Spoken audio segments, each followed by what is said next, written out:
یہ جو میرے دائیں بائیں تشریف فرمائے ہیں ان سے میری صدا ہے کہ مجلس کے سامنے تشریف ہے، مجلس کے سامنے اٹھ کے اللہ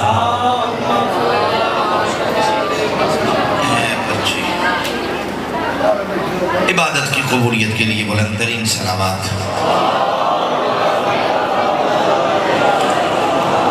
آسماں باغ میں مجلس کے نئے نئے طریقے ہم آج دیکھ کے تجربہ کر رہے ہیں۔ 4 سال سے مسلسل خیبر سنا ہے، ابھی تک آپ کو یاد نہیں ہوا۔ اللہ کی مرضی ہے، میں کچھ نہیں کہہ سکتا، ٹھیک ہے نا؟ مجلس کے درمیان میں شبیہ کی برآمدی یہ کوئی اصول اور دستور نہیں ہے۔ مجلس کے آخر میں شبیہیں برآمد ہوتی ہیں اور مجلس کا طریقہ ہوتا ہے۔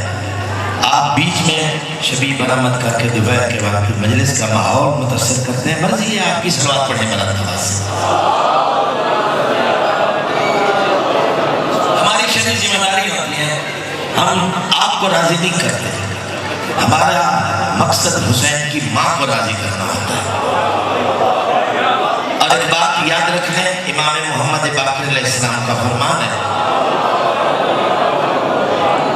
کہ مجلس میں نیت بانی کی ہوتی ہے، مجلس میں نیت بانی کی ہوتی ہے، اگلا فیصلہ حسین کی ماں کرتی ہے۔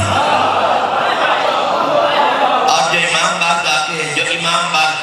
جو امام بارگاہ کے دروازے پر بحیثیت تماشائی کھڑے ہوتے ہیں، ان کو میں ایک استدعا کرنا چاہتا ہوں، کم از کم گھر میں جا کے سوچنا ضرور کہ تم کیا کھا کے مجلس میں آئے تھے کہ حسین کی ماں نے تمہیں صف اعضاء پر آنے کی اجازت ہی نہیں دی۔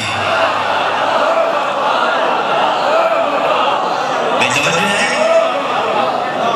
بات سمجھ آ رہی ہے نہیں؟ جتنے تشریف فرما ہو تمہارا کوئی احسان نہیں۔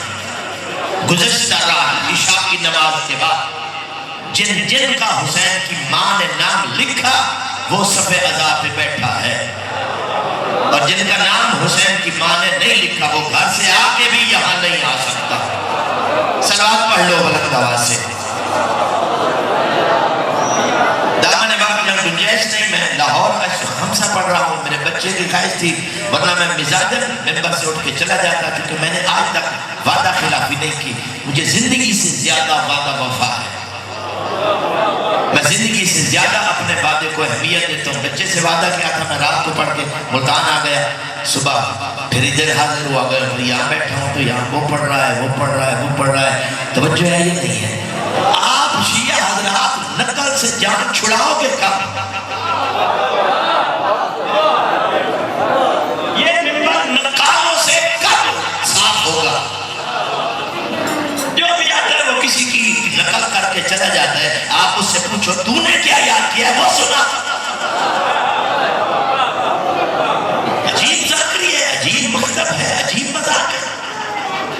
جو بندہ کچھ نہیں پڑھ سکتا وہ ممبر پہ نہ ہے۔ صلوات پڑھو بلند آواز سے۔ آصف شیراز شہزاد صاحب بے اولاد ہیں، مولا آج کے دن کی عزت کا صدقہ ان کو اولاد دن عطا فرمائے۔ قاظم صاحب بیمار ہیں، مولا ان کو صحت یاب فرمائے۔ اور اس کے علاوہ آصف شہزاد کے خاندان کے جتنے مرحوم ہیں، مولا تمام مرحومین مومنین مومنات کے درجات بلند فرمائے۔